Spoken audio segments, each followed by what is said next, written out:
सर्वेषां कृते नमो नमः। सुप्रभातम। प्रिय विद्यार्थियों, आज हम पाठ संख्या 16 में जो अभ्यास करें उसका हम प्रश्न संख्या 2 हल करेंगे। मैंने जिसे आपको व्हाट्सएप पे भेजा भी था, कुछ बच्चों ने उसको हल करके भेजा है। तो इसमें आपको बहुवचन के या बहुवचन में रूप बनाइए। प्रश्न है आपके लिए, बहुवचन में रूप बनाइए। बहुवचन में रूप बनाइए। आपको एक प्रश्न था, इजी था, कोई टफ नहीं था। ध्यानपूर्वक देखिएगा क्योंकि ये आपको मैंने भेजा था। ये आपको एक वचन, यहां पे आप बनाएंगे इसके बहुवचन के रूप। ध्यान दीजिएगा, पहला जो क भाग उसने आपको दिया है पुष्पे।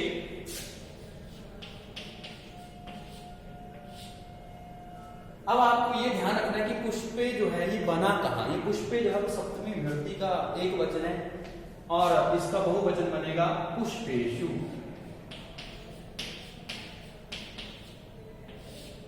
अगर आपको अकारांत, आकारांत और नपुंसक लिंग याद हो गया है तो आपको ये प्रश्न हल करने में कोई भी समस्या नहीं आएगी। आगे है ख भाग में गगनी, ये भी सप्तमी, गगनेषु। बहुत ही इजी प्रश्न है ये। पर्वते, ग भाग में पर्वते और उसके बाद बहुवचन में बनेगा पर्वतेषु। पर्वते, पर्वतेषु। सरोवरे,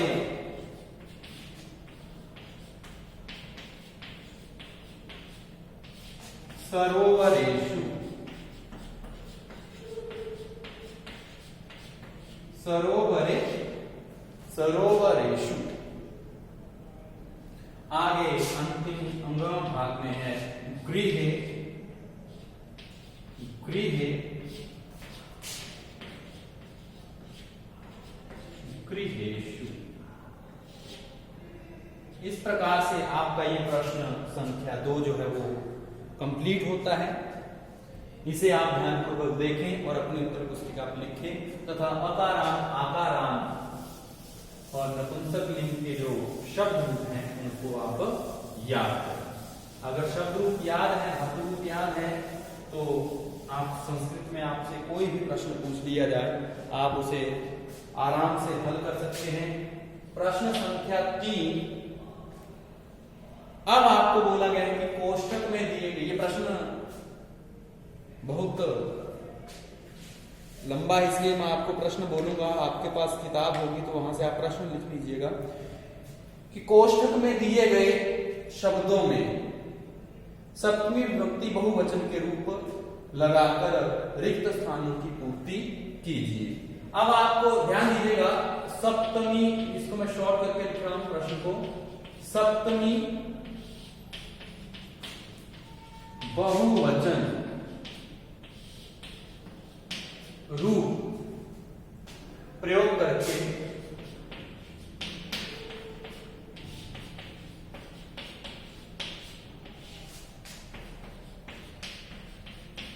रिक्त स्थानों की पूर्ति कीजिए।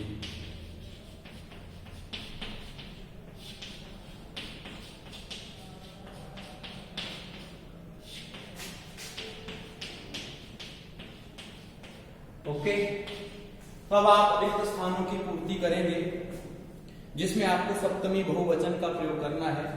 या कुछ सेंटेंस आपको दिए गए हैं, वाक्य दिए गए हैं, जैसे आपको लिखा गया है खगाहा डैश बसंती, और जो शब्द है जिसमें आप सप्तमी बहुवचन का प्रयोग करेंगे वो है वृक्ष। तो यहां पे सप्तमी में रूप बनेगा वृक्षेषु।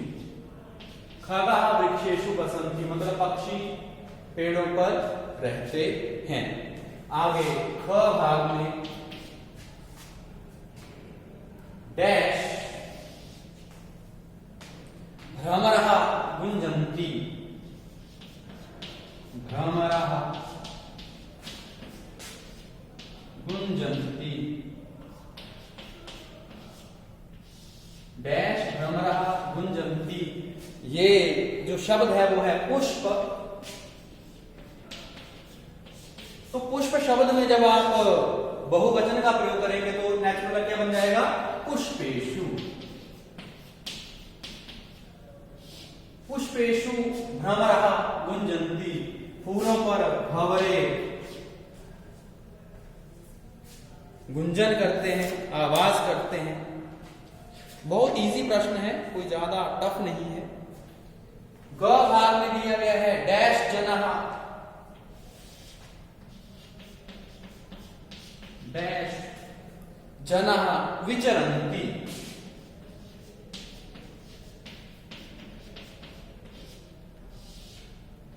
लोग घूमते हैं, विचरण करते हैं। शब्द है उद्यान। विचरन्ति मतलब अब बहुवचन के लिए ही बोला है तो यहां पे आएगा उद्यानेषु। क्या जाएगा? उद्यानेषु मतलब बगीचों में। घ भाग जब आप देखेंगे तो उसमें दिया है भोजनम अस्ति। डैश भोजनम अस्ति। शब्द है पात्र। पात्र मतलब बर्तन। पात्रेषु, ठीक है, पात्रेषु बर्तनों में भोजन है। पात्रेषु क्योंकि उसने हमें स्पष्ट निर्देश दिया है कि आपको सप्तमी बहुवचन का ही प्रयोग करना है। अंग भाग में आप देखें, प्रश्न है डैश जनः।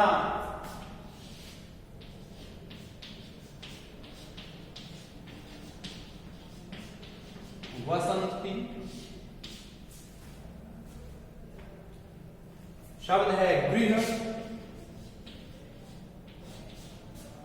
तो इसमें सप्तमी प्रयोग करेंगे बहुवचन तो गृहेषु। गृहेषु जनः वसन्ति। और अब एक भाग उसका बचा है, उसको मैं यहां लिख रहा हूं। च भाग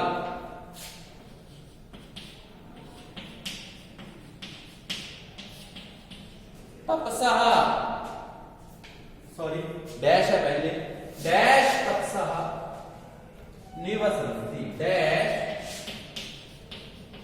तपसः निवसन्ति मतलब रहते हैं।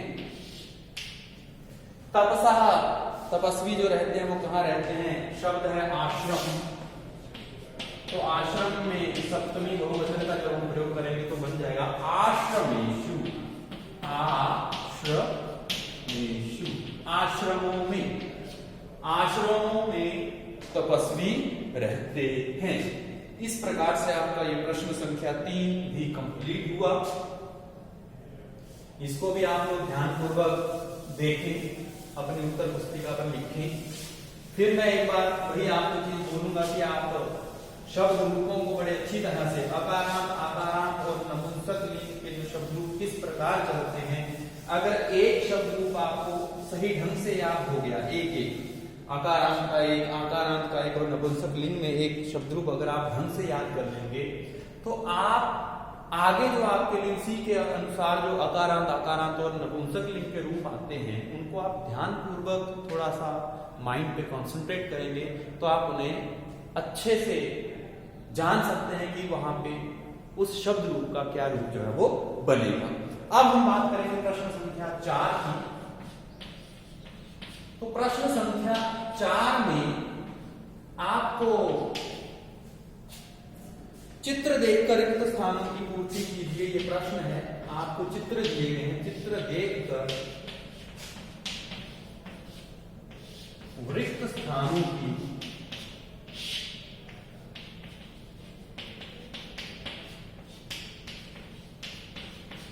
पूर्ति कीजिए। इस प्रश्न में मैं आपको कुछ चित्र दिखाऊंगा जिसमें आपको जिसके आधार पर सेंटेंस दिए गए हैं। पहला चित्र है वो मैं आपको दिखाता हूं। पहले कमलानी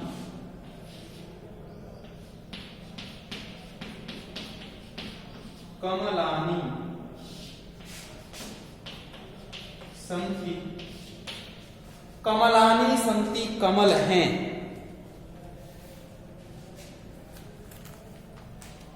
ये देखिए, इस चित्र को ध्यानपूर्वक देखिएगा बेटा।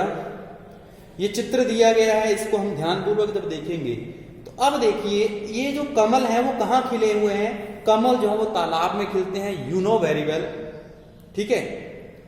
तो तालाब को हम तड़ागह बोलते हैं, सरोवर बोलते हैं। तो उसके हिसाब से आप इसको हल करेंगे। तो अब तालाब में मतलब तालाब एक है और कमल बहुत सारे खिले हुए हैं, ठीक है। तो तालाब में कमल कमलानी संति कमल है, तालाब में कमल है, तालाबों में कमल है, ऐसा नहीं हम लिखेंगे क्योंकि यहाँ पे एक तालाब का चित्र दिया गया है। तो तालाब में, तो में के अर्थ में आपको अभी जो हमने कारक चिन्ह पढ़े हैं, तो में के अर्थ में आप सप्तमी विभक्ति का प्रयोग करते हैं। और तालाब एक है तो मतलब सप्तमी विभक्ति एक वचन। अब आप तड़ाग से उसको सही कीजिए या सरोवर से, दोनों ही सही है। अगर तड़ाग बोलेंगे तो वहां पे आएगा तड़ागे, अगर सरोवर बोलेंगे तो वहां पे आएगा सरोवरे। तो सरोवर आप जानते हैं तो इसलिए सरोवरे भी लिखूंगा मैं। सरोवरे कमलानी संति, सरोवर में तालाब में कमल हैं, ठीक है। अब दूसरा चित्र जब आप देख रहे हैं तो यहां भी ये देखिए, ये एक बाघ का चित्र है। व्याघ्र डैश वसति, अब बाघ रहता है। अब आपको पता है बाघ रहता है जो, अब इस चित्र को हम ध्यानपूर्वक देखेंगे, यहाँ पे पेड़ पौधे ये सारा दिया गया है, एक जंगल का चित्र यहाँ पे दिया गया है। अगर यहाँ पे कोई पिंजरा होता तो हम किसी जू के बारे में बात करते, लेकिन ये बाघ जो है वो नेचुरली जो रहता है वो कहाँ रहता है, जंगल में रहता है। तो जंगल को हम वन बोलते हैं संस्कृत में, वन। तो वन में, जंगल में, तो वने, व्याघ्र वने वसति। ध्यानपूर्वक देखिएगा, व्याघ्र डैश वसति। तो चित्र जो है वो हमें जंगल का दिखाई दे रहा है, हम बोल देंगे वने, वन में। तीसरा जो चित्र है उसको ध्यानपूर्वक देखेंगे। एक बालक है, एक मां है। देखिए बालक और माता जी। अब हे, ये संबोधन के अर्थ में इसको प्रयोग किया गया। देखिए हे डैश त्वम कुत्र गच्छसि। माता जो है वो प्रश्न पूछ रही है, त्वम का अर्थ होता है तुम, कुत्र कहां, गच्छसि जा रहे हो, तुम कहां जा रहे हो। तो हे, हे अब ये बालक है। इस संबोधन में हम बालक शब्द का जब हम संबोधन में उसका रूप बोलेंगे तो हमने बोला है उसमें प्रथमा व्यक्ति का प्रयोग करते हैं। तो हम वहां पे संबोधन में बोलते हैं हे बालक, हे बालका नहीं बोलेंगे हम, हे बालक। ध्यानपूर्वक आपने शब्द रूपों को पढ़ना है। तो संबोधन में कैसे बालक को बोला जाता है, लिखा जाता है, वो आपको पता होना चाहिए, वहां पे विसर्ग नहीं होगी। तो यहां पे आएगा हे बालक त्वम कुत्र गच्छसि। डैश क्या है, हे डैश त्वम कुत्र